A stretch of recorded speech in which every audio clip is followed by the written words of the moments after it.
again. All right, class of 91, Lodi High, welcome back. Here we are, October 1st. Happy fall season to everyone. Hard to imagine we're already in October, but such is how the passing of time goes here. Folks, we have the privilege of having Dr. Nancy Martorano Miller with us today. Nancy, say hi to your classmates.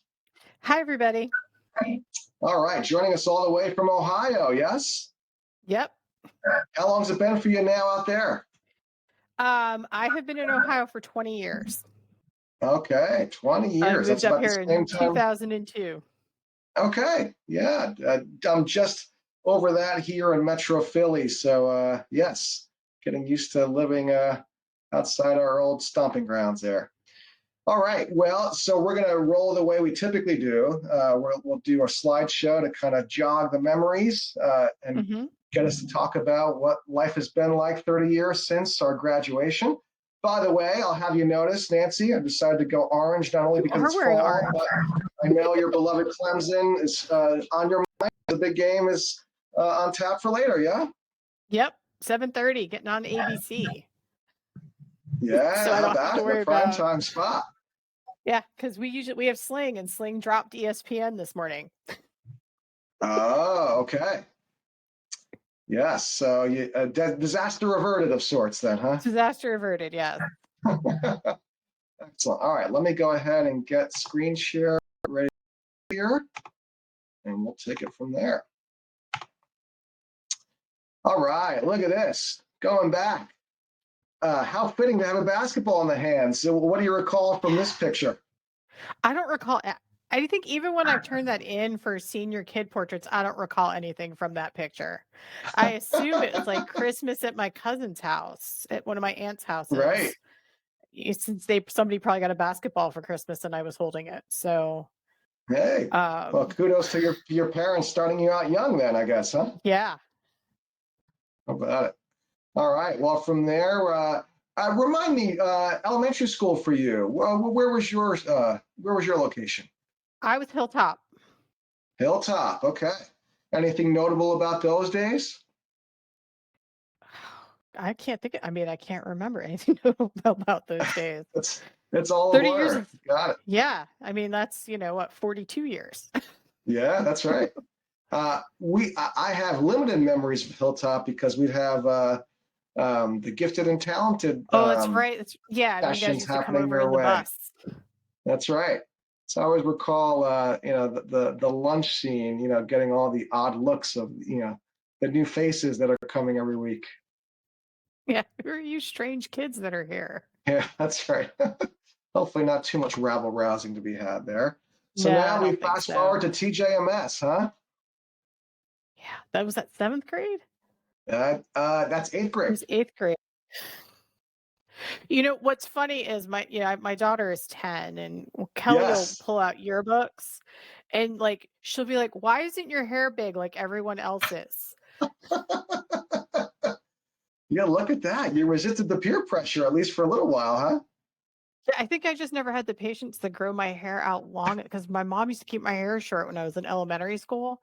I don't think I ever Yeah, had the patience to grow it out long enough to make it big. right. Oh, good. So the shock factor wasn't quite as strong for you relative to your peers then, huh? So look at this, doing a little music time here, huh? Yeah, it's probably I assume that looks like Anne. I Anne think and I so, probably right. having to leave the middle school to go somewhere for band practice, or at Well, least on the that's what way. I was curious about. So any recollection of where that music activity was happening? It was it was the high it was probably going over the high school Okay, because so from the middle school to the high school then. yeah, because I think because we were such a small town. I remember doing marching band, like, in 8th grade. Okay. Um, so I have a feeling like there was this somebody was driving us, like, we'd leave the middle school and then go over to the high school for band practice in the fall. Aha. Hey, yeah, you got to be resourceful and make the most of what you have, I guess, huh? Yeah. I mean, because it's funny because my son plays saxophone, he's in 7th grade, and he started last year, and it's like an elective class for him. It's like every day he goes to band class. Oh, okay. Um, and so, like, they actually have a big marching band, where Hmm. there's multiple of every instrument instead of just Oh, one. even at that age. Yeah, well, they don't march n I mean, they don't march yet, but a lot of what they do Yeah, now is getting them ready to join the high school marching band when they get into high school. right. Excellent. Look at that. They're following in your footsteps. Well, speaking of footsteps, I'm trying to remember how early did your basketball career start? Um, I probably I started playing when I was, I don't know, 9 or 10. Okay. Um, and I would play through church. Oh, Um, like the CYO league then? yeah, like CYO, but with it was like, so since I was in the Orthodox Christian church, they had their own Oh, um got it. like organization, and I mean, it was bizarre because like they had different aged boys divisions, but because of the limited number of girls, it was like 8 to 18-year-olds played on the same team. Oh boy. Yikes. Yeah, I mean, like made absolutely no sense. But like I started going to the practices and stuff when I was like, I remember being like 9 or 10 maybe. Um, I mean, it was great because you learn when you're playing with, 18-year-olds Sure. who play high school, um and we would travel like every spring. Like Hmm, we went out to Cleveland, Akron, Youngstown area several years, up into like New York, Connecticut, to kind of play, other states and other parishes teams, and like they would also right. just be like a fellowship thing. Oh, Um interesting. yeah, so I started playing pretty early. Right. Um, Any particular uh, memories of playing with this middle school team? I think I remember things that I remember is I missed most of 7th grade. Like I made the team, and then um the day before the first game I came down with tonsillitis and then was scheduled to get my tonsils removed, Oh and I ended boy. up missing like almost the whole season. Um Oh, so I think what I remember most about, playing middle school basketball was oranges, because like every game somebody was responsible for bringing the orange slices. nice. I thought that was just a soccer thing, but I guess that's a universal treat. Yeah, now it's, like I think they're always bringing what, like Rice Krispie treats and Right. Gatorades. Yeah, that's right. That's a whole other story when it comes to considering how that's evolved, huh? Yeah. Yeah, have any of your kids followed suit with basketball or any other sports alongside the music? No basketball. Okay. Um, my daughter's like, "How did you play basketball? You're short."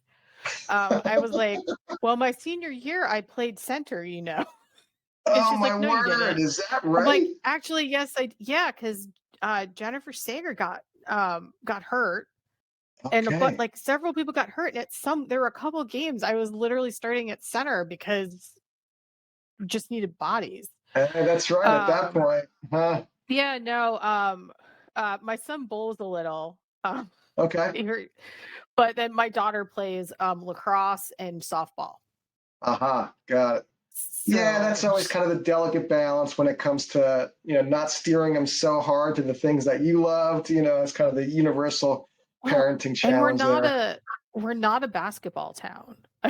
I mean, Oh, that's is that right? right. I mean, the one thing my husband and I will talk about is how different kids' sports are now than when we were a kid. He grew up in rural Ohio and he played soccer. Okay. Um, and you know, and that was his sport. I think he played a little basketball when he was in high school because there was room on the team, um and but there weren't a lot of people, like only the kids that were like super duper good were playing like travel, and I was like, yeah, we didn't Mm, nobody played travel where I grew up. right. And but like now there's so much of like almost all of my daughter's friends play soccer. And we took her to soccer Mm, to begin with, like, early on. She's like, "I don't like this." Um, and so but, like, we are not like, there is not a lot of people that play basketball. Anyway, the high schools have teams, and there are some people that play, but it's a lot of there's a like, we have 2 soccer clubs in town, mm, and I think there are 3 or 4 travel softball teams, because she keeps asking to try out for travel, and we're like, "We're not sure we're ready for that level of commitment yet." right. Sure. And they're starting to try to grow lacrosse. And so she tried that this spring and really liked it. So right now she like goes back and forth between lacrosse and softball. Okay. Are they in opposite seasons where you are? Yeah, so lacrosse is spring Okay. it's like and it ran like March through early May, and softball kind of started late April through Oh, July. okay. So there was about a month of overlap. Um But the lacrosse is really flexible, like, they would hold Mm. practice 4 days a week, and you just had to pick 2 to come to, um, and they played on so it worked out for that month, and then she's playing the rec league is doing fall softball, which is actually more than the spring. Oh, how about Like, that? we're, like, 3 days a week. We're practicing Tuesday, Thursday, and then we have double headers on Sunday afternoons. Wow. Okay. But we're done in about a week because the city's gonna shut down the outdoor fields for the winter. Mm. Right. Yeah, I think you're doing it the right way early on. You want to, give exposure to a wide range of things and hopefully see something that might stick. Yeah. Like, we're trying to encourage her to try a lot of different things and not get, um because it's so easy now to be like, "This is the sport you pick, now this is the sport you Right. play." We don't want her to end up tired of it by the time she's 15. Yes. Yeah. I have the privilege of playing soccer still several days a week. And one of the guys I was playing with Tuesday night said that very thing. He's an excellent player, even right now. He's younger than we are. He's probably mid 30s, but Mhm. he said, yeah, by the time he was a junior in high school, he just got so burned out at how specialized the soccer was that, he lost his love for the game for a little while.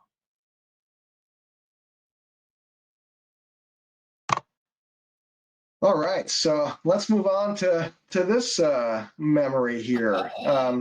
Tell us what you recall about Mr. D, Audrey, and the peach bunny suit. Funny sto I don't remember because this had to be so this was middle school. This is middle So school, that's got correct? it right, so that's gotta be I don't know. Now, Mr. D, I'm guessing is Mr. Despoto, It's gotta be, right? You would think, right? You would think. So there had to be some kinda joke with a peach bunny right? suit. Right. And then I'm guessing you just met Audrey here at the middle school then in seventh grade. Is that right? Yes. Yeah. Okay. Yes. So birds And of a maybe feather, not I even really suppose. till 8th grade. Oh, our honors program didn't start till eighth grade. That's right. Yeah. So that So very it was well could be because we were probably still rather segregated when it came to, the class makeup during seventh grade, if I recall.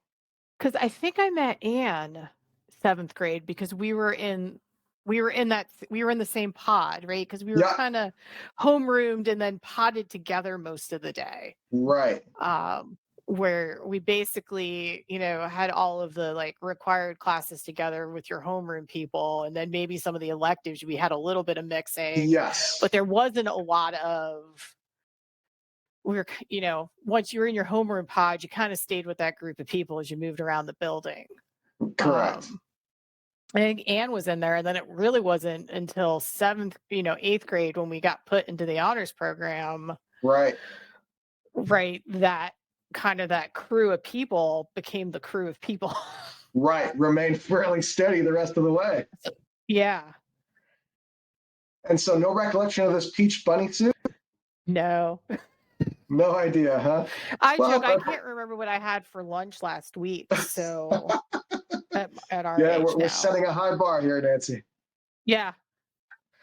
Well, and part of the process here perhaps is as other friends, watch these interviews and they get a chance to step They up to the might mic remember. I themselves. will guarantee Audrey remembers what that is, I right? would I would think someone's going to chime in and give us a little Someone clarity will there. chime in. I mean, the That's right. absent-minded professor trope is not is really based in reality. So Yes, we're going to revisit what it's like in the mind of a professor coming up here.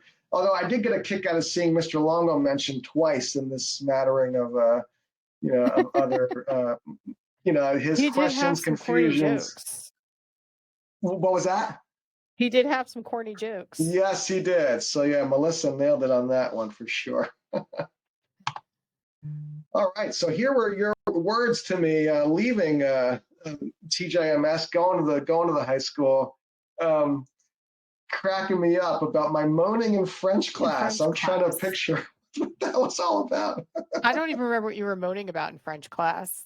Yikes! I mean, other Yeah, than, and we were all forced to take French, right? yes, that's correct for eighth We grade were given there. no choice as to what foreign Right, language we wanted to endure. that's right. Um, Now we had Miss I Zimmer at the remember high zero school. French. Is that right? Well, we baguette. Now, I'm drawing a blank as to the name of our middle school French teacher. Any recollection? It was Miss Zimmon at the high school High level. school. Boy, I just, Why do I feel like she taught us in 8th grade too? And then she huh, moved up to the high school, did she? maybe she did. Look at that. We're going to have a running list of things for our other classmates to fill in the Yeah, blanks they're gonna for us have to here. figure it out. Yeah. Well, stay tuned. All right. Speaking of high school, great shot here. And as you said, relatively speaking, um, the It's tiny hairspray hair. My ratio is, hair is is rather not. manageable. But I mean, but the permanent though, the fake, curls Yes. that do not Yeah. naturally exist in my hair. So I always get a kick out of having folks read through some of those words they wrote below the name and kind of Mhm. jog the memory as to anything that stands out to you.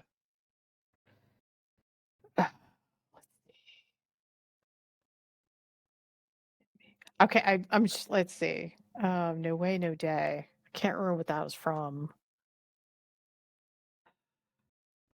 I know going around the block was a Mr. Cam thing, but I Oh, can't remember really? from what. Yes, I think that was something from one of the, our many, Mr. Cam things.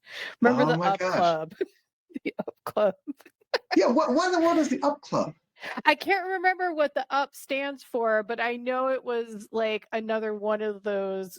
And now that I think about it, 30 years later, I think it was the really weird ways that we were all dealing with being the guinea pigs for the school district, right? And we're going to Ah, take these students and say, okay, we're going to basically tell you everything you're going to take for the next 5 years. yes. Um, and you're all going to have to hang out in classes all the Yeah, that's time right. together. And then we're going to continually tell you what high expectations we have of all of you. Oh my word. And I think Yes, we indeed. in some cases, I think we reacted a lot by mocking the whole thing. Yes, yeah. There was quite a bit of humor to be had as the trial and error experiments went on. So how about God Save Godzilla the Queen is Lives? yeah, God Save the Queen is clearly a Mr. Reiser reference. Yes, no doubt. Um, Flying Sodas is a basketball reference. Oh, is that right? We may Okay. have There may have been some shenanigans with some sodas thrown out of a car window. Oh, Um, okay. Got it. So that's a very distinct memory for you, then I imagine. yeah, that one I remember Flying Soda. Okay. Um, Godzilla Lives. I don't remember. I have no idea what GI Joe is. Now GI Hit Joe me as a was kind of reference. Yeah, I don't remember why I would write GI Joe, but I did. yeah. Now I mean, so GI Joe and Transformers were two cartoons that came on after school every day. So Yeah, but I I'd don't be inclined recall to write watching GI GI Joe Joe. because I was a big fan. Hit Me is a James Brown reference that I Okay, know, because I got it. think I think I slowed down for a pothole one day and didn't hit a box, and James Brown's "Hit Me" was playing on the radio, and, like, it was James Brown saved my life because Yeah, and I think, so look at that divine intervention from Mr. Brown. yeah. And then basketball all 4 years. Congrats, Yep. well done. You're lieutenant governor for the Key Club. Key Club. Um, remind me how that came about. I was trying to remember, the evolution of that, being under your wings there.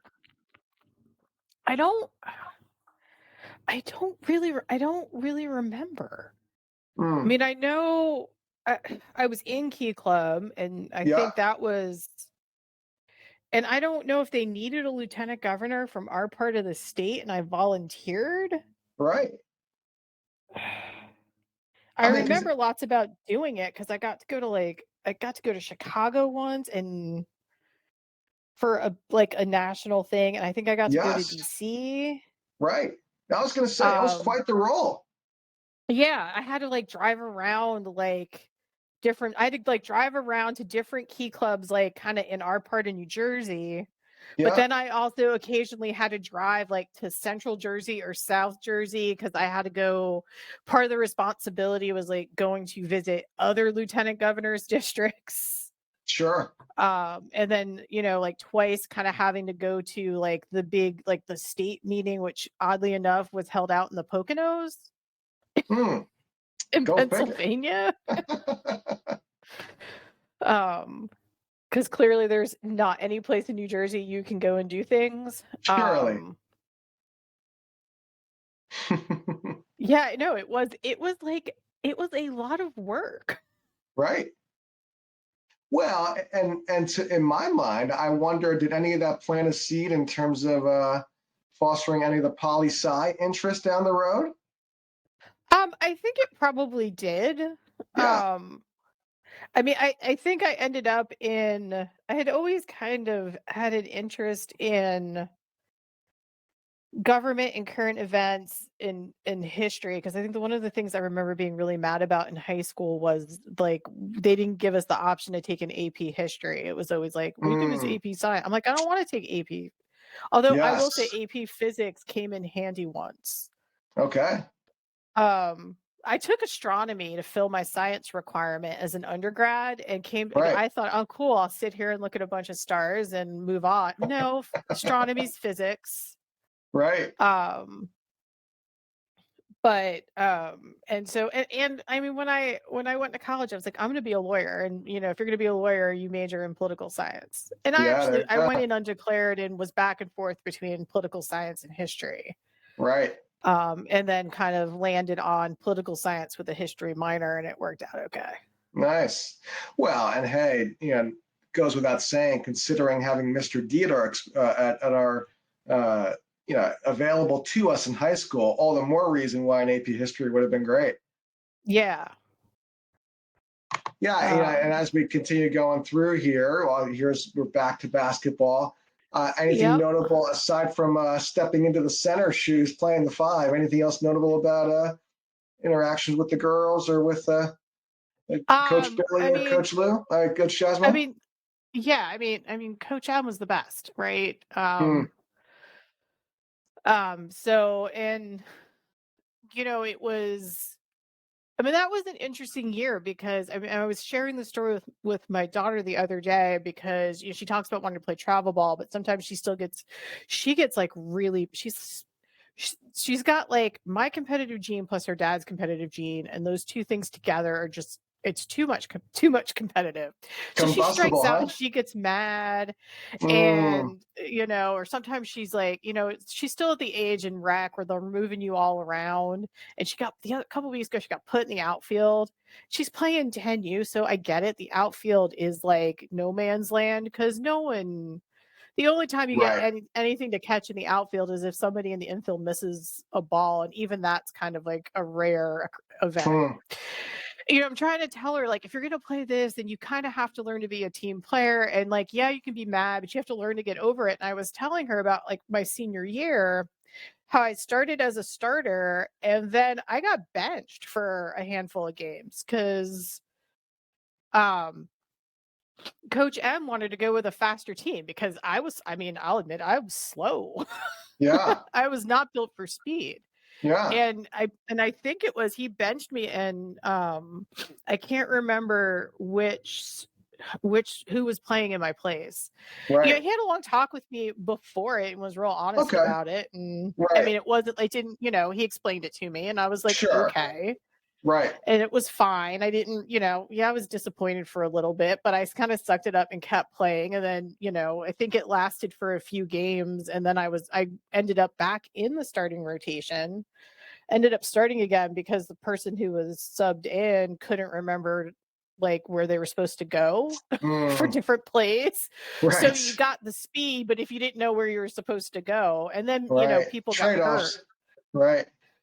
Because I mean, I think, right, Jennifer Sager was out for a big chunk of the season because she got like hit in the eye in a game. Oh, is that right? Yeah, like I mean, I think she couldn't.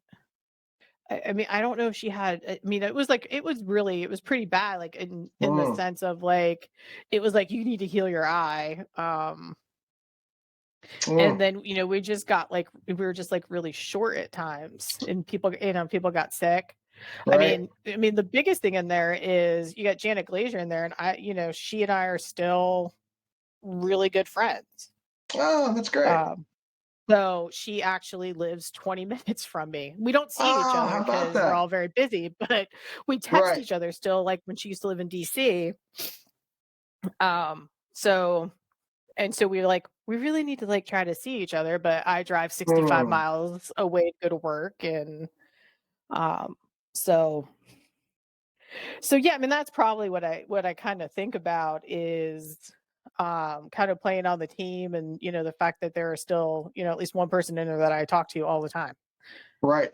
That's fantastic. And again, considering the fact that our honors crew stay together, most of the day, it's nice to have these outlets where you're with a different group of friends, when it came Yeah. to, the overall experience. We tell that to our kids all the time that, um, being friendly and having a diversity of people that you're around is more important than necessarily needing to find the best friend. If it happens, wonderful. But at the end of the day, I think there's a lot to be said about, having exposure to lots of people Yeah, that it's way. just having different groups of people you can interact with, Right.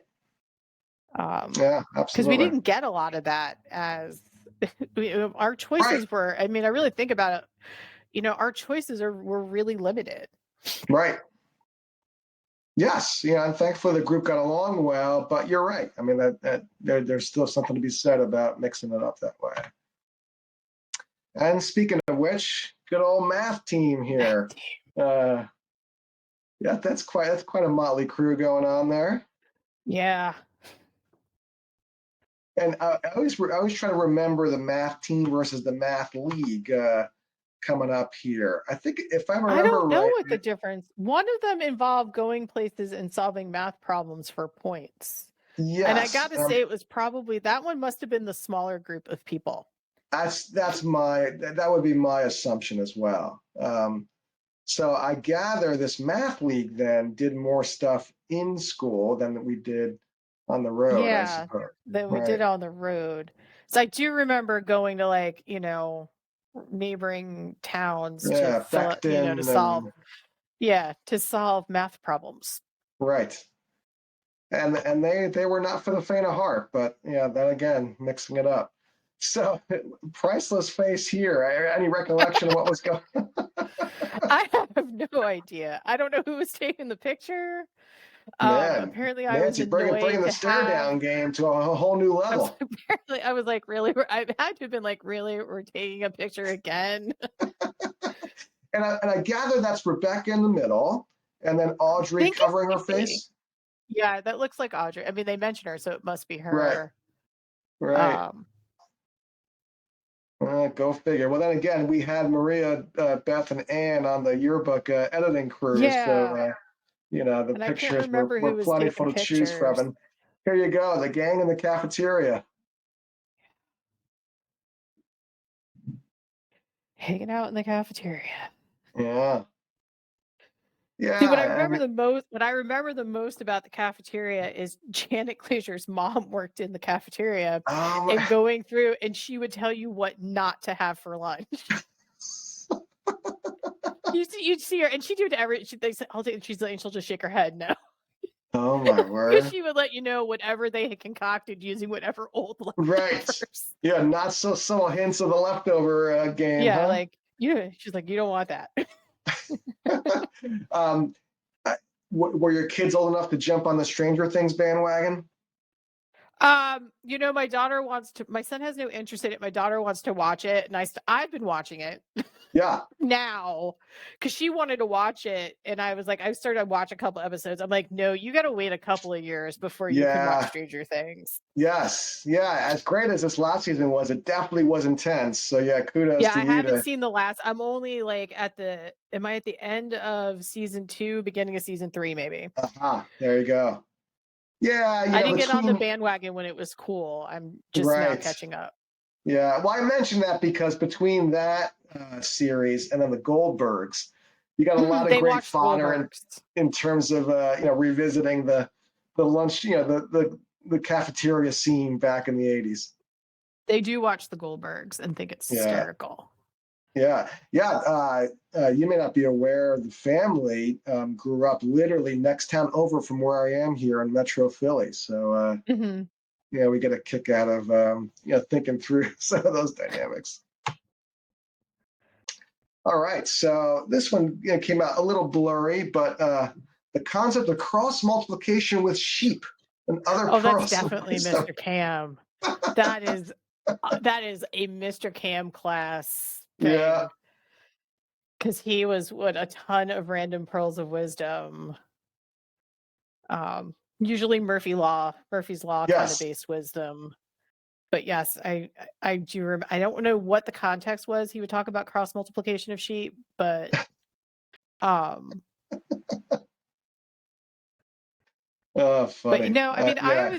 like, what I always remember about Mr. Cam now, which I actually oddly have taken into and not in this kind of, extreme way, was I remember in chemistry several times where, like, we were taking the test, right? Did we give a double period for that? I can't remember. 'Cause Possibly. I remember on a couple of these tests where he would be like, "Okay, I'm gonna leave the room now, and if you wanted to say, I don't know, take your book out and check something," you know, and Not it so subtle but what hints. like, what it's yeah, right, but subtle hints of, I these are just not things you need to have memorized for this Right. test, so please look them up so you get the answer right. Mm, And it's like it's when I tell my so I do almost entirely like take home open book, open note tests because I'm like, there's no situation in this world. There's no political science emergency, right? mm, You're not a medical doctor where need to know how to calculate a medicine dosage on the fly in an emergency situation. Like there's always time to look it up in the book if you're not sure. sure. But I that's like one of the things that, like I kind of remember about those times where he was like kind of encouraging us to quote unquote cheat. But not really, Yeah. because that's what he wanted us to do. Sure. Well, yeah, that's so fun. That's so interesting you say that, Nancy. Just a couple of weeks back at a family gathering, my mother-in-law was a former English teacher, and my brother-in-law was at U Chicago doing a PhD program, and they now have young kids. We have teenagers, and we're just kind of reflecting on the evolution of the education system here in our country. And it was fascinating to kind of, all agree together of the fact that the information gathering paradigm, in many ways is no longer valid, because we now have anything we need to know in our fingertips. It is much more about, the wisdom decisions of application, right? And Mhm. thinking through discernment about analyzing and thinking about the implications of knowledge when it comes to thinking about how it bears itself out in various disciplines. So yeah, Mr. Can perhaps was a pioneer in that regard in terms of seeing the bigger picture. Yeah, or my kids don't understand the paper bag book cover because they don't have textbooks. Right, The school issues them each an iPad. right. So their Oh, books I are either know. I was just at electronic back to or they're school just using night. resources. Yes, yeah, at back to school night at our high school just last week. Yeah, I think maybe every teacher but one basically, explicitly said the textbooks now have become irrelevant, in terms of how the actual workflow, shakes out in the class. All right, so there we go. Another physics reference. John S. Oh god. That's gotta be John Sumillis. He was what, a year ahead of us or 2 years ahead of Oh us? yes, yes, good Remember we had call. that year, right? Physics, we were combined, right? Right.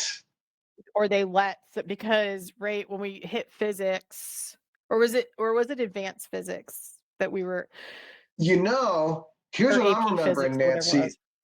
Am I remembering correctly that you did physics your junior year, correct?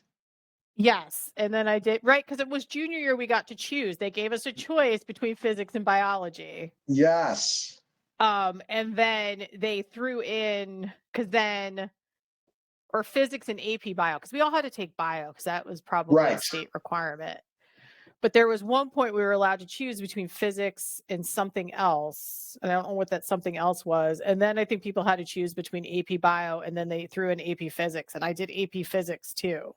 Yes, that's right. Um, And so that's yeah. So whereas I didn't have John Similis and any of the upperclassmen in my class, you very well did because you did it in junior year. because I did a junior year and since they let us pick, they actually let us have a choice that year. Right. And How so about that? I went with Yeah. my Mr. Cam. Yeah. I do have an interesting memory with Mr. Cam. It was a particularly bright day in the classroom. And I can't remember if it was chem or physics, but I had a watch where I was able to redirect the sun into his face. And I did it for about 30 seconds. And boy, it was the most stern face I'd ever seen from him, where he basically ignored it for a little bit, but then turned to me. And I forget exactly what he said, but man, he put the fear of God in me, which is not usually what you're getting from Mr. Cam and his antics. No. But hey, got to set you straight sometimes, right? So there we are, Lieutenant Governor mode. Yep. God, the 80s All fashion the is just terrible. mm, Like the things I chose to wear. yeah, wardrobe is definitely an awkward topic for many of us. Uh, they had my daughter's school had 80, like did Spirit Week, and one day was like 80s day, Mm, and she's like, "Did people wear like overalls with one side unhooked in the 80s?" I'm like, "No, that was the 90s." Um, or or this is really more of a 90s thing. My husband went to the middle school back to school night and the principal put yeah, on songs that he thought were popular songs when the parents would have been in middle school. And my husband comes home, he goes, "They were all stuff from like when I was like in college." I was like, "Yeah, it's the dangers of being the old parents." yes, that's right. Oh, I know. I'm sure you're probably running into it as I am when it comes to suggesting any classic movies. My word, like anything before The Matrix is old Yeah. fashioned, or I have a hard time. It's like pulling teeth when it comes to having them consider Back to the Future or Raiders of the Lost Ark. You take your pick. Yeah, no, I mean, I think it was weird for me when one of Kelly's friends was taught when I graduated in college in 2000, and I just went, I'm like, so conceivably, I could have taught you in college because in Right. 2000 I was teaching as a graduate student. So Mm. Oh man, yeah, long days, short years, huh? yeah. All right. So here are your your words to me. Apparently, I Leaving have to this. make you a big pasta dinner, but I don't know Yeah. why. Well, that's a reference to the fact that pasta to this day still isn't a big thing for me. It was overkill for me Ah, growing up. So I have vivid memories back to kindergarten where I'd be sitting at home watching Romper Room with a bowl of shells with some butter before going to PM kindergarten. And it must have been like overkill because for years I just wouldn't have any pasta at all pasta. to the That might point be why where probably why I wrote that. that's right. So to the point where my dad literally one day, I recall him dropping 20 after 20 on the table, basically saying, Joe, snap out of it, like get over whatever this mental block is. It's all Um, pasta. so yes, you took it upon yourself to say you're gonna help me get over the edge there. And I love your comment at the end there about everything being done in moderation. Too much of one thing is never good. Um, and yeah, I look back at some of my fervency with my Christian faith, and I'm sure that was a good corrective you were putting out there in terms of setting me a little balanced, and certainly with what we're seeing in this day and age, all the more critical, right, when it comes to knowing how to be as I'm want to think, rigorous with ideas, but always respectful of people, when it comes to Yeah. how you interact in the public square. But I am glad to see on the positive side, pushing you to work and being there. So hopefully that's Yeah. a good testament to our honors crew being a good support to each other. Yeah, I mean, I think we were. 'Cause Yeah. I mean, yeah, I mean, you didn't realize it at the time, um, 'cause because sometimes I'll talk to Beth or Anne and, like, really kinda now that we're and Beth in particular, because she works in, um, like, higher ed counseling, like, she Yes. works for, like, one of the like, for, like, a college prep company that, Right. helps high school students. And, like, not really appreciating how much, to some extent, the grown-ups really had no idea what they were doing.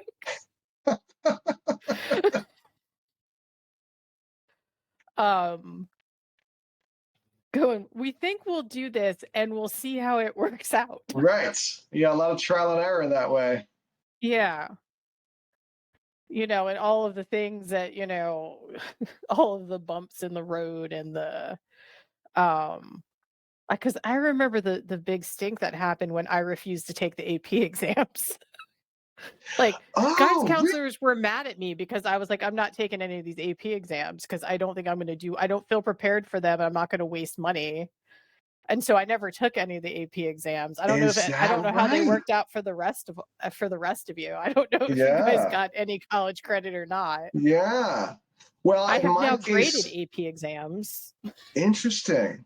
Yeah, in my case, I went 1 for 2. So I was able to get, I think it was a 4 on the English, so I got credit for that, but then totally bombed the calculus. Um, oh, that's interesting. I had not recalled that. I wonder, I suppose, considering that curveball, that most of the others then gave into the pressure of taking the exam, then, huh? I think most of y'all did. I was like, "I'm not doing Right. it." All right. Look at I you remember you guys putting your being very foot down. stressed out about taking them all too. Right. Um And so, and retrospectively, I'm kind of like now having like I've not graded calculus ones, of course, but I've graded AP government, Sure. AP exams, and I have absolutely no faith in that process. Mm, No, I mean, I would sit there and we're grading, there's a section on those that are essay based, and we're right. given a rubric of what the correct answer is, and we have to go through. And the amount of times I got corrected by saying, no, you have to give more points here. So people are getting like if you think you could write all kinds of incorrect things, but as long as you have the 6 correct things in there, you're supposed to get all the points. And I'm like, but I would give this person like 0 points because they gave me a bunch of wrong information. Oh, how about that? Yeah, and so I'm sitting there going, I'm like, okay, so if we're giving people credit for getting threes on this thing, are they really prepared to, and it's probably no big deal if you're just getting it for your, um, if you're required to take intro to American government as part of your degree and you're not taking anything else. But if you're a political science major and you're Sure. don't have your Oh, base knowledge, can be kind of um it can be kind of challenging to teach an upper level class when somebody might not understand kind of the basic principles of American yes. government. Wow. Hold that thought, as we get, a little deeper into, what the classroom experience is for you. Yeah, I think you're touching on a really intriguing and very important topic, when it comes to what does, meritocracy and equity work, Yeah. in tandem. Yeah, stay tuned. That's a good one.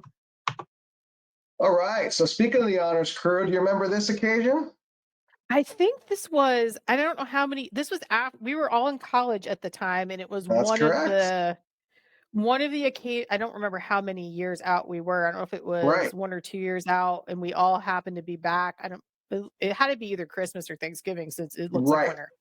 Yeah, that's right. Um, because the only times I came home were Thanksgiving, Christmases, and Yeah, summers. that's right.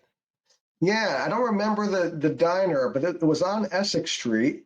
Yeah, Um, I don't remember the name of it, but yeah, and I'm chuckling looking at the green jacket, as I'm wont to do. I think I just gave that green jacket away probably 3 years ago, as someone who's sticking to my Italian roots and not giving things up very easily.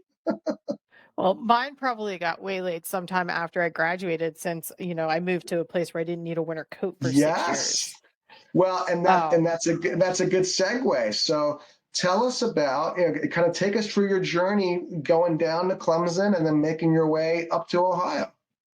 yeah, so as everybody might remember or not remember, I don't do we know if did anybody go farther away than I did? Yeah, that's a great question, Nancy. As far as I recall, you might be It was certainly about 800 uh, miles. right, Went to the foothills of the Blue Ridge, right, to Clemson, which is kind of out in the northwest corner of South Carolina. You're about right, not too far from North Carolina, not too far from Georgia.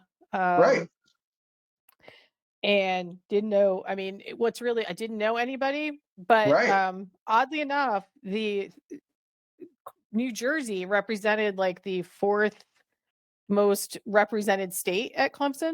Um, Okay, so I met like a ton of people from New Jersey, like, a couple people that were from Wayne. okay, Um, I think it's because it was inexpensive to go there out of state in the early 90s, right? Because when we went to college, we were still lucky because the exponential, inflation of tuition costs hadn't really started yet. sure, And going out of like Clemson only worked for me because going out of state was only a little bit more expensive than staying in state in New Jersey. And excellent. I wanted to go, and I just wanted to go away. Um and it was interesting coming from where we came, like from northeastern New Jersey, because right, college football is not a thing in northeastern New Jersey. All new I ball mean, game for sure. yeah, in about 20 minutes, Ohio State's going to play Rutgers, You're right. and my husband's a huge Ohio State fan, although I will say he Mm, didn't go there, so he doesn't really should get as much complaining about it that's as he right. does. And he's like doing yard work, and he's like, "Yeah, I might, put the game on. I might not because it's Rutgers. Right. It's not Oh, as I know. important." An afterthought, in many ways, It, the it, punching bag of the Big Ten, right?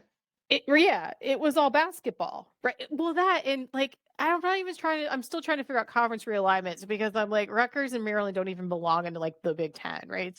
Right. Supposed to be all Midwestern schools.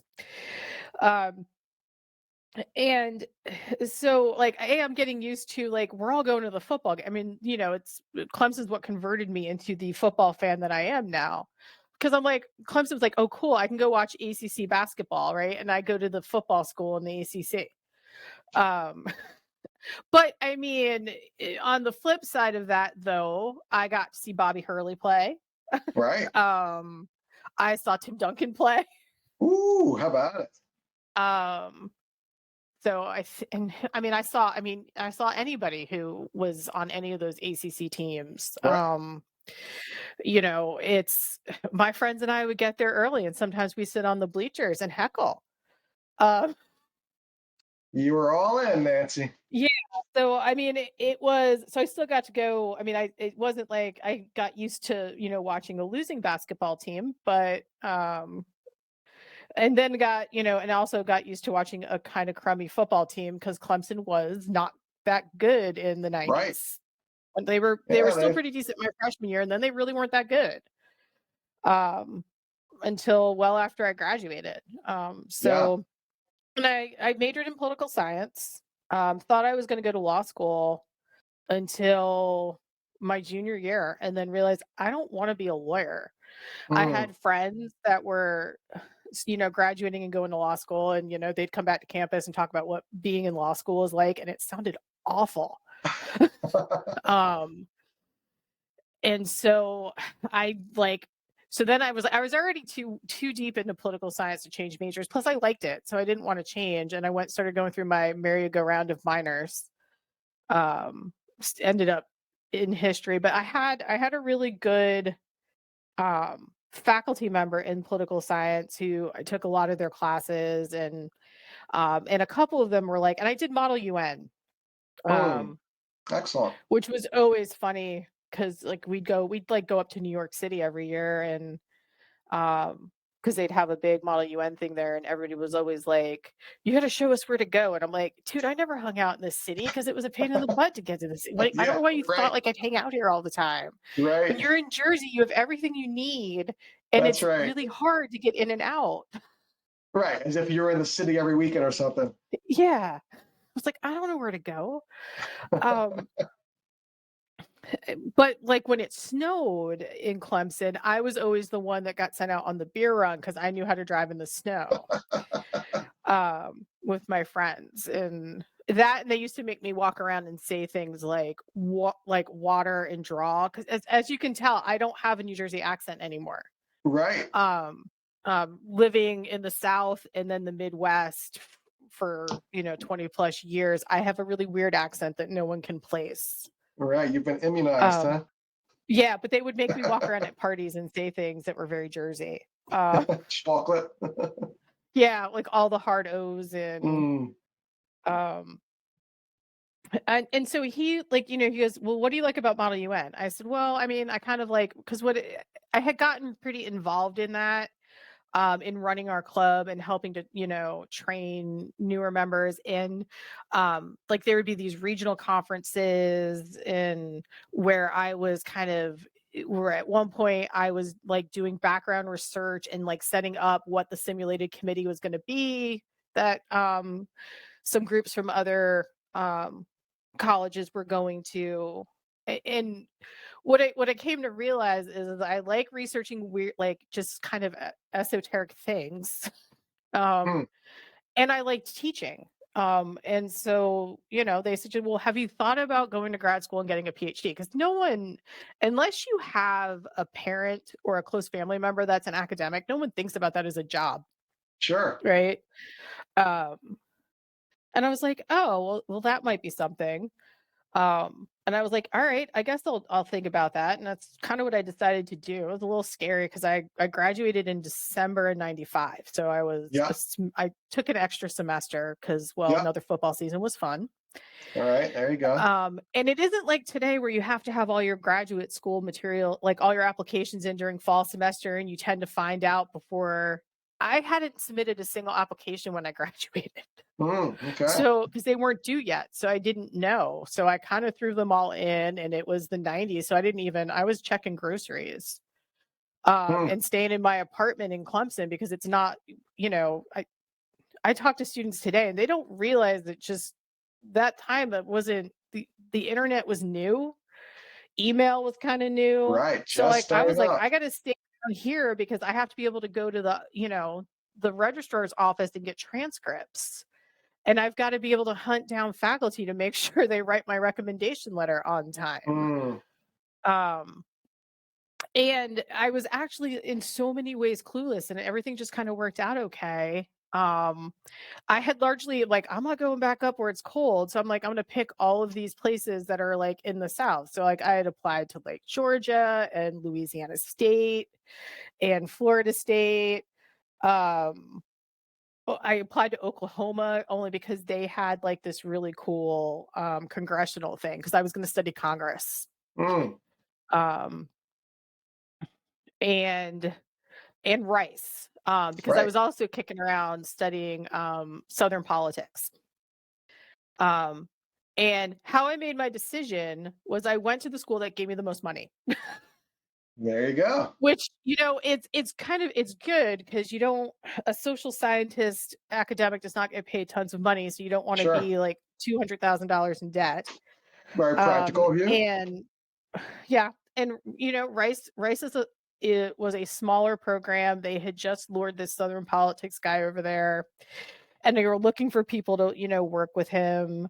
I ended up not working with him, but they offered guaranteed funding for 4 years. A lot of the other places were like, "Well, we'll give you a graduate assistantship this year, but we can't guarantee it."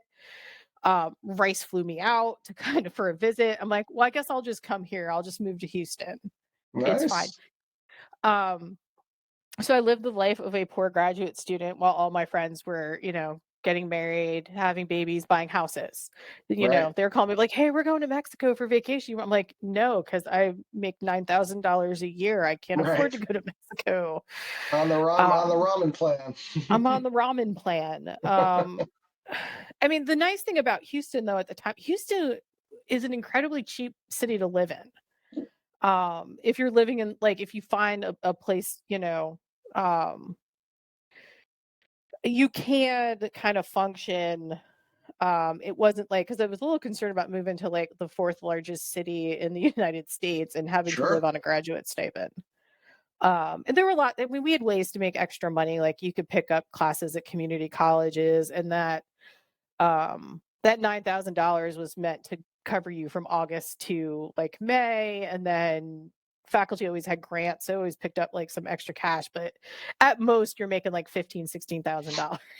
Mm, It's and the upside though is the government like, doesn't take out social security and stuff for that when you're a graduate student. You can kind of and Texas didn't have income tax. So I got to pocket more of that than I would have in some other states. yes. And so I spent 6 years there. And then being an academic is a weird, it's not a job in where you can pick where you live. Mm, Um, because there are only so many positions open and you've got to I ended up specializing in state politics. I saw that in your Um, bio. yeah. So and a lot of it is because the faculty member who did Congress was on like 2 years of leave with the National Science Foundation when I got there. And you gotta, you hit the ground, you gotta start trying to find a mentor. Mm, And I got assigned to work with a faculty member named Keith Ham he basically was asking all the questions I was interested in about process and structure, but he was looking at state legislatures instead of Congress. And I was like, well, this is fine. This is good. He just retired earlier this year. And he and I basically he was like, we're gonna kick you out of the nest for a while. Until I got tenure, I, was making my way, making my own name. And like for the past 15 years, we've been co-authors, mm, working together. Um, so he's retired from his academic job, but we're still finishing up projects and writing papers. So that part was pretty amazing. ah, But I super. basically ended up in Ohio because that's where I got a job. um, Right. yeah, I mean, the running joke is I, applied to all these Southern schools, and the running joke in academia is you never go to grad school where you want to live, because chances are you're gonna have to move somewhere. Like, you can't Mm, just whereas, like, if you're in K through 12 education or insurance or a doctor, or you can sit there and say, "Well, I wanna live here," and then you can probably find some place to work. good When you're an point. academic and you want a university job, you have to be like, "Okay, so who is looking for an entry level," and they're almost all entry level, um, who studies state politics with a focus on this, Mm, um, and the job I was hired for was actually an urban politics job. You have like some extra subfields, and the nice thing was is the time the University of Dayton didn't care if my research wasn't in urban politics. okay. They just cared if I was able to teach urban politics because that's what they Mm, needed covered. Um, so you end up living in I know very few people um, who are actually living anywhere near where they thought they would, or most of us end up far away, not living near family because or people spend their entire career trying to get back. Um, and it is a rough job market. mm, So I mean, if somebody who had really been upfront and honest with me about how tight like the academic job market is in like the social sciences, like like far more PhDs are produced than positions available, I probably would have never have done it because I was wow. not that risk. I was not that, risk acceptant Right. coming out of college. Right. Um, but I looked, I mean, there happened to have been a good number of jobs that year. And I ended up I went on a couple of different campus interviews because but I ended up at the University of Dayton. I'm the rare so there are a number of us that are stuck there, but I've not been anywhere else. I mean, most people will move a couple of times, but it's not a bad place to work. So Excellent. um and now I'm also like, I don't at one point I did kind of test the waters and went on a couple of interviews, but and kind of weird academic. I was already tenured, but the place that offered, might have considered they didn't want to give me tenure. And I'm like, I don't want to do that again. Right. Sure. That's a big trade-off. Yeah. Like, I don't want to go through that again. Yeah. That was hard enough. Right. Can't blame you there. Well, let's move on and let's get into family life then. Yep. Introduce us to this handsome So fella. that is my husband, Mike Miller. He is a native Ohioan. All So we right. met out in Dayton. We live in Columbus now. Yep. He Oh, so works you're right for. smack in Buckeye territory then. I'm right smack in Buckeye territory. He works for Thus the red Nationwide and black there, Insurance. or what? No, that was just we're on top of a volcano and biking down it on our honeymoon. So Neat. it starts out really, really cold. And you take layers off as you go down as you go down the volcano. And where was this for your honeymoon? We were in Maui. Wow. Cool. I can't pronounce it because and it was one of the side trips we took. They drive you up, you watch the sunrise from the top of the volcano, which is really cool, and then you bike down. Neat. You don't really bike, you just kind of like gravity pull you down because and hope your brakes work. Mm, Um, but it yikes. was awesome though. It was great. Man. Just Um, stretching your risk averse tendencies, huh, Nancy? yeah, but I wouldn't get in the helicopter because I won't get in a Yeah, helicopter. right. Anything interesting about your courtship?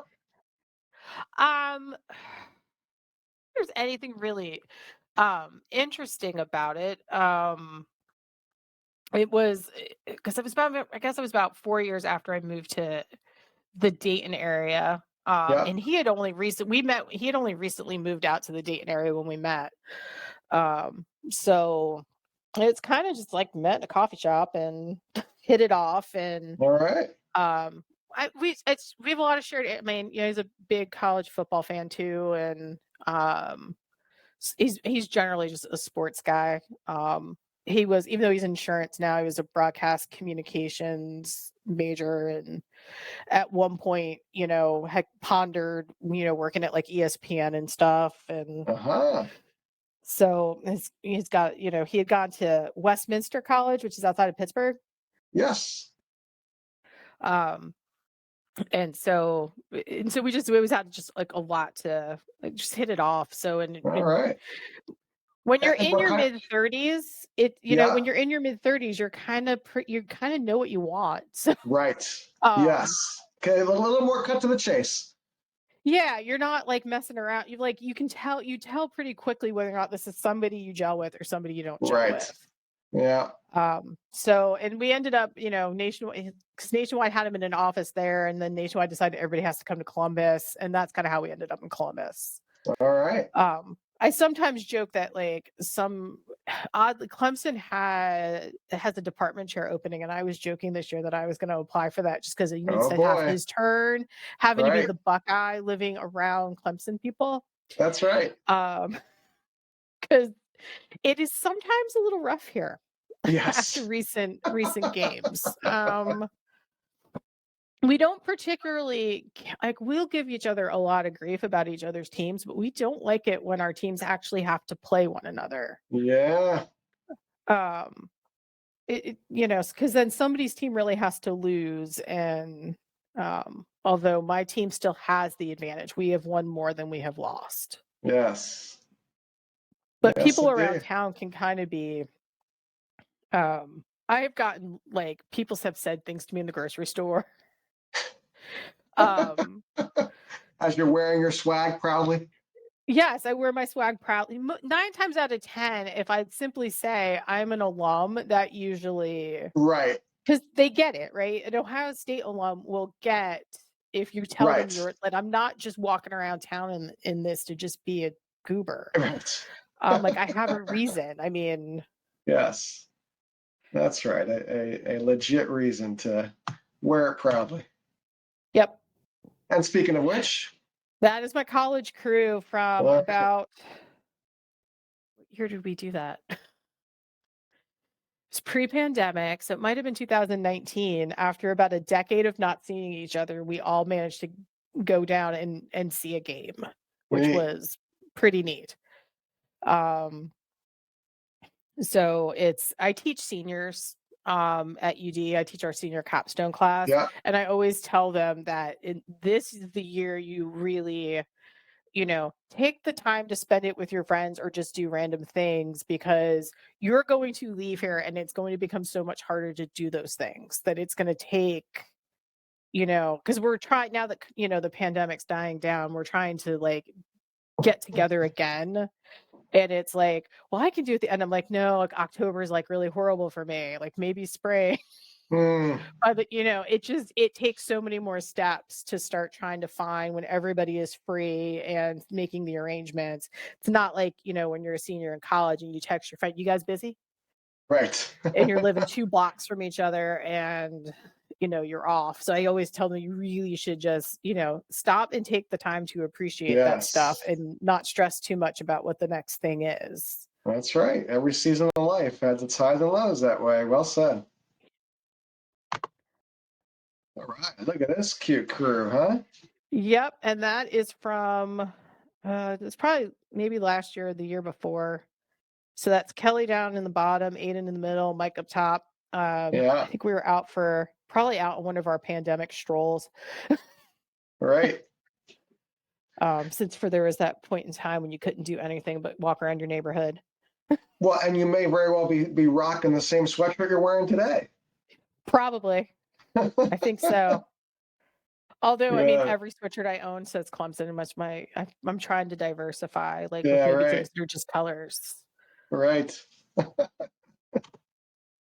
then last but not least, That was the day I was hooded and graduated from Rice, with my one cohort member that graduated with me.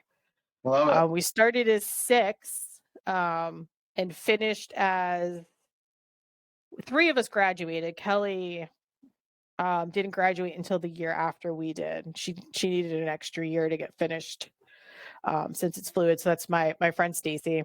Um, so um, that's one of those. I don't know if it's wouldn't be Stockholm syndrome that you get in graduate school, but um, a lot like our crew, our honors crew, Yeah. you start to develop support systems in grad school because it Right. can be really hard. Because there is a lot of, you're told you suck a lot.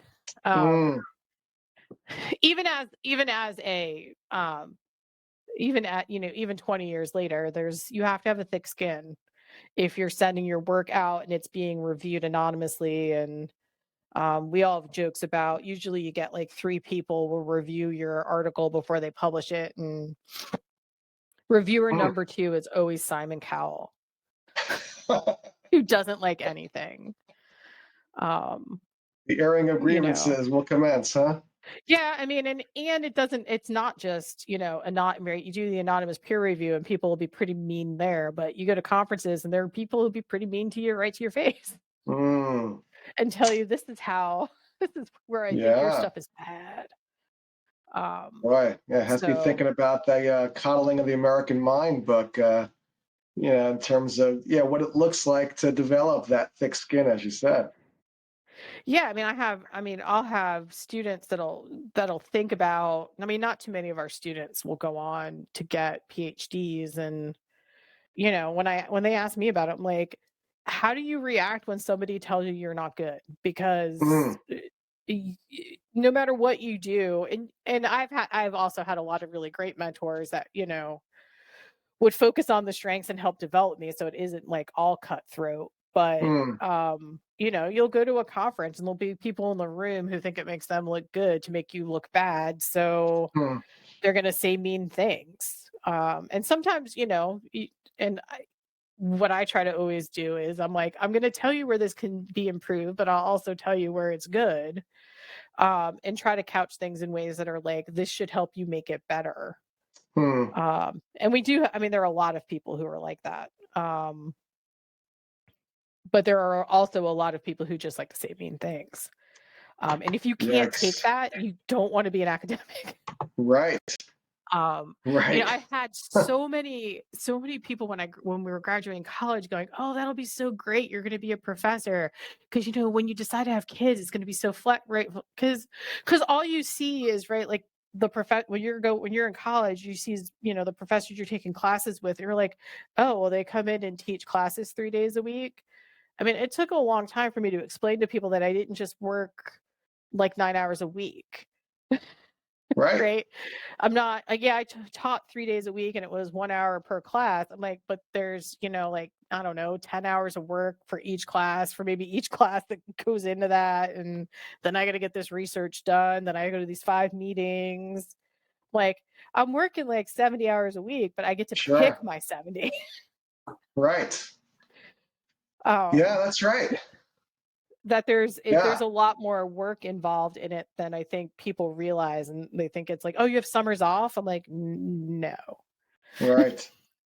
Right. Summer is when I catch up on all the research I didn't do because I was teaching classes. Sure. Um, Well, and that's a good segue to kind of thinking about the professional, world of a prof right now. What do you really enjoy the most, and what's the most challenging um, or not exciting, so to speak?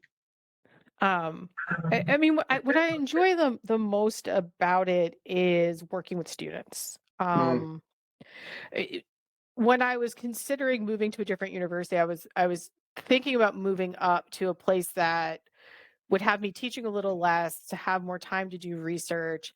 And what I realized was is I didn't want that because they would say things like, "Oh, well, you're only expected to give scantrons," and I'm like, "But," and realizing that I actually really liked helping students develop. I've done some administrative work, which has kind of kept me teaching at like a 50% load. So I've been teaching a lot of senior capstone. So everybody's got to take a capstone experience. yeah. We've got a couple different ways students do that. Um, but and I've also taught a lot of classes that focus on like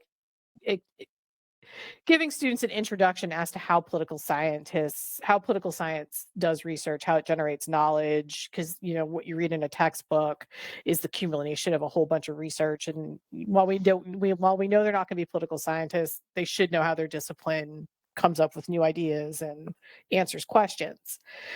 And so a lot of my teaching is like process focused teaching, so it's always project based. It's really kind of teaching them how to do things as opposed to you know making sure they know this about that. um and so it always is, my favorite emails are the ones I would get, like, from a student who graduated like 3 or 4 years prior, who were like, I know I was kind of a pain in political analysis, but honestly, it's the class I use the most. Oh, that's fantastic. So, and the seniors are always fun because, trying to get them to just chill out and not stress out about, like, what am I going to do next? Am I going to get into law school? What's going to happen? Because a lot of them have friends that are in engineering or in accounting or in the business school, and they all have jobs lined up. Right. Off and running. Right. Yeah, like a lot of engineering students by the end of their junior year through co-ops and stuff already know who they're going to work for. People getting accounting degrees already have jobs lined up. And I'm like, you guys aren't your market's not going to hit until right after school, right as school ends or right afterward, because the kind of jobs that you're interested in, whether they're public service or private sector, they're looking for somebody that can start in a week. Right. Um, they're And now not where I they're have not a the kind of I have a jobs. Go ahead, I'm Joe. sorry. Pardon? Oh, they're not the kind of jobs that, they're gonna sign you up like 6 months in advance with a signing bonus. It's just not how it works. Sure. Um, so I mean, those are the parts of the job, I mean, the hands-on parts of the job I like the most. Um, I always still sit around, given, the largely working class background of where we came from, and still think it's amazing that I get paid to study like right now doing a lot of research on state constitutions. I literally get paid to like sit around and think about things that I'm interested in Mm. that, aren't like, I'm not curing cancer or anything.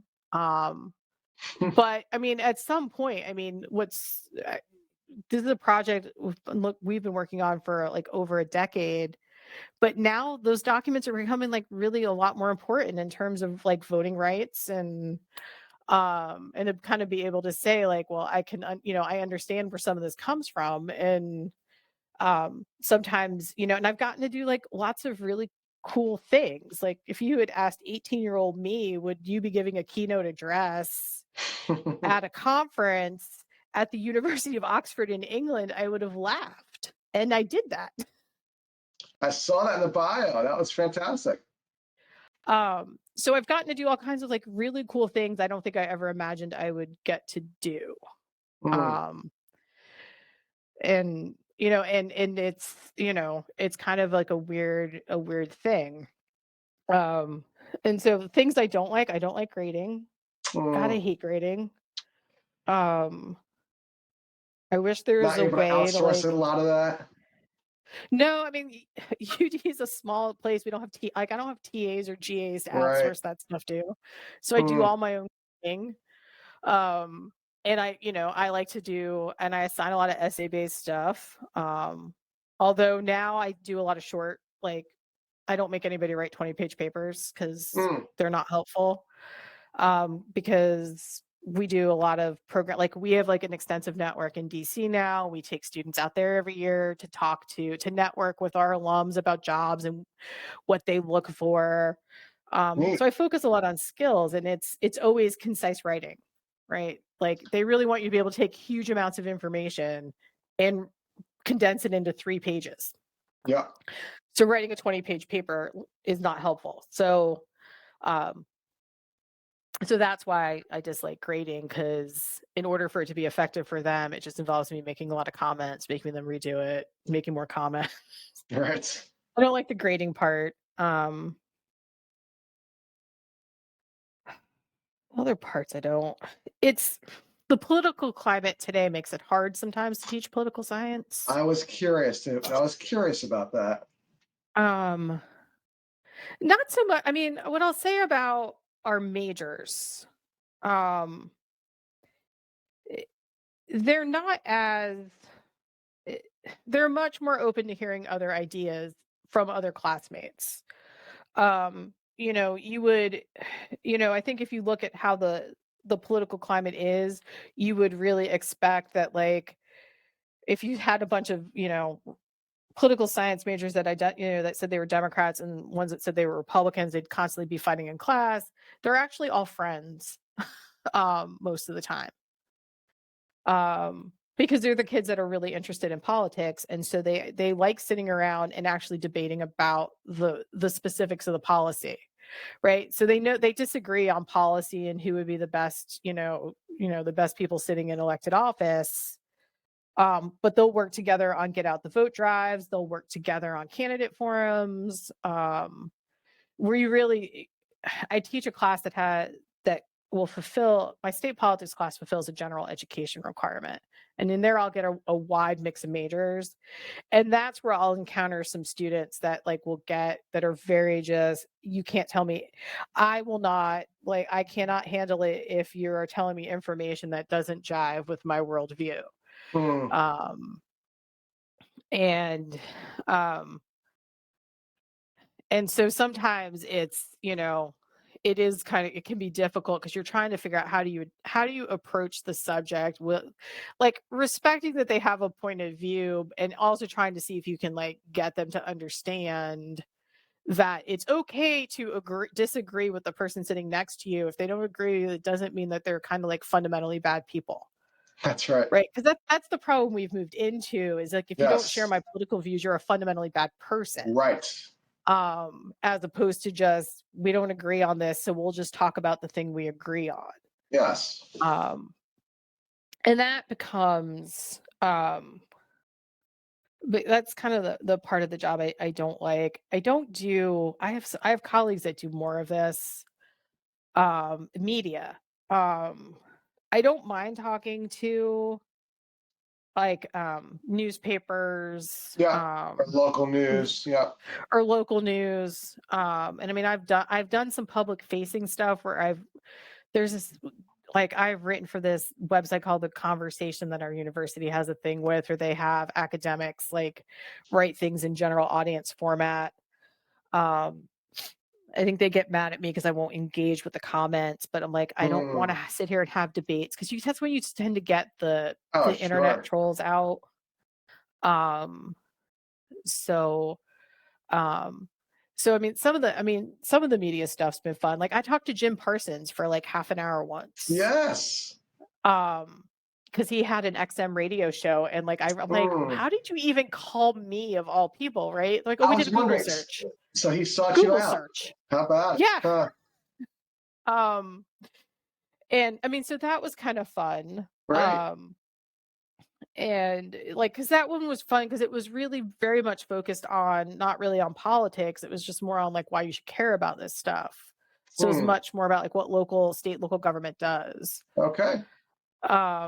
But I have friends that like have done more high profile things and the hate mail that they get for simply Hmm. like or just I always laugh because sometimes journalists will get mad at me because a lot of times they call, they know what they want to write about. They just want to get an expert to say something that will back up what they want to say. Sure. Like recently, I talked to a reporter from Time about the Senate election here and wanting to know whether or not the Ukrainian American vote will make a difference because JD Right. Vance has Right. been And very Tim vocal about Ryan. we shouldn't help the Ukraine anymore. Yeah. And I'm like, the Ukrainian American population is like 0.5% of the Ohio population. Right. I'm like, maybe at the margins. Right. I'm like, I'm not sure they're gonna be the difference maker. Right.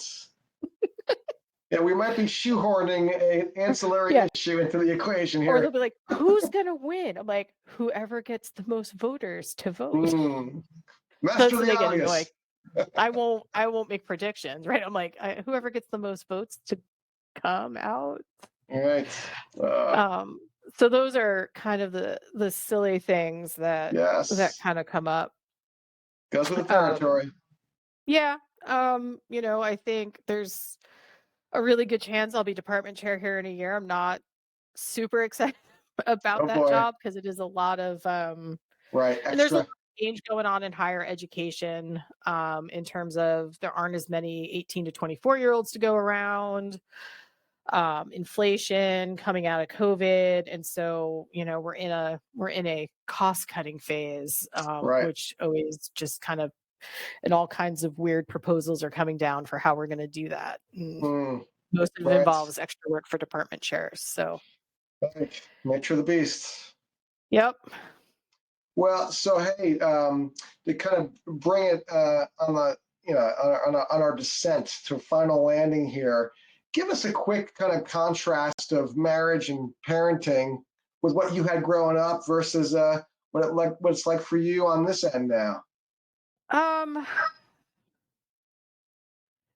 I mean, I think probably the biggest difference is probably how much more financially comfortable, Hmm. um, right? Which has allowed me for like just for my kids to have more opportunities to do some things that I didn't do, right? Like I'm probably after I get off here, I'm going to run across town and go pick them up from their coding class. Like they're learning how Hmm. to make video games, right? Um, that really wasn't sort of an option, or just, I mean, the level of busyness. Um, they're always Sure. going somewhere. Right. That I remember having a lot of downtime as a kid. Hmm. Um, and so yeah. And I don't think we have that much downtime, or um I mean, and I don't know. I mean, it's also just kind of like sometimes the like for me, it's about knowing what I have time to do and don't have time to do, right? Like I know parents are like, and I do PTO, and I'm like, I don't have time for PTO, so I'm not doing PTO. Right. Um, what I have time to volunteer for, like they keep sending emails about needing a classroom parent. I'm like, I don't have time to be a classroom parent. Hmm. You need to volunteer every once in a while, maybe. Right. Um, but I don't know if there's like but I think a lot of it is just kind of some of the ability to do some things I didn't get to do, like Hmm. travel to different places. Not that we've traveled like tons of different places, but I've gone to like we go on vacations to like a lot of different places and see a lot of different things. Neat. As opposed to kind of just like I remember like we used to just always do like the same beach The vacation one like thing. every Right. year, go one Yeah. thing, and doing those kinds of different things. Sometimes I think I mean I feel like probably also just the amount of the technology that the kids have at their fingertips um make them so much more informed and smarter than we were. Or I don't Sure. know if it makes them smarter or informed, but they have so much more access to information that they know about more things than I do. Like it changed my life when my son was like, if you hold down that space bar on your iPad, it works like a mouse cursor. Like I didn't know that for Game years. changer. And it changed my life, literally. Um, it stopped me from the 8 million. I would curse because I want to get the cursor right in this one place and I could never get my finger to do it. I'm like, oh, okay. So it's kind of like, that stuff, like where they know how to do stuff that I can't do. Right. But then, in fourth grade, my son learned a lot more about Shays Rebellion than he needed to during the pandemic. Trade-offs. Yeah. Um, Right. yeah. So, or the fact that my daughter thought it was really cool that I was able to get the former governor of Ohio to visit her class, but it was completely embarrassing that I was the one that introduced him. Oh boy. Right. How So, dare because you, he mom? works with us at UD and he loves doing Right. that stuff, and he was like, "Sure, I'll go do it." But it was that was cool, but me showing up to introduce him was Right. Right. Yeah. so Awkward. yeah. Well, hey, so to wrap up, then the final question I typically ask folks is, if you had a chance to send a message to your fellow alums here, let's say you had a billboard on 46 or Route 80, what kind of message would you want to tell your classmates 30 years later here? God, that's a deep question. Like that would be one I would be like, see, this is one of the ones I'd be like, you should have sent me that in advance so I can reflect on that. Yeah, well, Um, I dabbled with whether to do that, but I kind of like the spontaneity about I know thinking the about, spontaneity of it is. and perhaps if it's helpful, we're on the cusp of 50 for most of Y- us, right? And so, in many yeah, I'm ways, not thinking about that because I have to get through next week. so perhaps with a You view know, towards what life on the other side of the hill might look like, you know? well, I'm still before the hill, so um, Yeah, I'm not rushing you, Nancy. I'm not rushing you. yeah, I still have like 3 months left or so. I mean, I think it's odd for me because I don't feel that old. Hmm, Um, every once in a while, we will, like, see a picture of somebody, like, like, I don't know, it was the other day, like, Alex Jones was on or something, and he's full of like, "Alex Jones is, like, 5 or 6 years younger than me? That's crazy. He looks old." Right? But I think but I also think I don't feel or act as old as I am because right? Because I mean, I'll ask people like, I have colleagues who can't fathom that I'm gonna be 50. Like, they're like, "You're not that old." Because I think people will age you based on, like, what they see your life as, like, I have a 10 and a 12-year-old, and in nobody's head do 50-year-old people have 10 and 12-year-olds. Because right. all the other people who are 10 and 12-year-olds are, a different age, or younger. That and I hang out on a college campus. So, I mean, Right. um, um, although, I mean, being my age now, I really lean into that I'm as old I can be your mother, so, um Yes, when needed, that can come in very persona when handy, needed. right? But I'm not as disconnected from what's cool with the kids. I mean, although try not to walk around like Steve Buscemi going like, "Hello, fellow young people," but um, so I mean, I think just maybe like just do the things that still keep you young, or Hmm, feeling young, or um, that. I mean, I guess that would be a good message. I guess I don't think much about turning 50. yeah. Um, I mean, I've had a couple doctor's appointments recently, and they've both noted that I'm like, "Oh, like, you're turning 50. You need to make sure you do something special to mark that." And I'm like, "Dude, I have a department chair application due. I'm still finishing up my promotion because 'cause I'm applying for promotion to full professor this year, and then I gotta take a kid to saw." I'm like, "I don't have time to think about turning That's right. 50 in 3 months. I got too much to do." Bigger fish to fry. Yeah. Well, hey, I'd say that's a fantastic place to wrap because at the end of the Yep. day, um, it's very easy to not live in the moment, you know, either stuck in the past or look ahead to the future. But sounds like you're doing a great job of enjoying life as it comes and doing your part Yeah. and being the best version of yourself. Yep. It was Well, hey, good to this was chat with great. you. Yeah, absolutely. Glad we can catch up like this. Hopefully there'd be an opportunity for the gang to gather in person in some capacity. But in the meantime, blessings as you continue to leave your mark on your family and on your students, and Yep. have it be a meaningful journey here. All right. Thanks for chatting and, thanks for putting all these together. You got it. Glad to do so. See you, Nancy. All right. Bye. Yeah.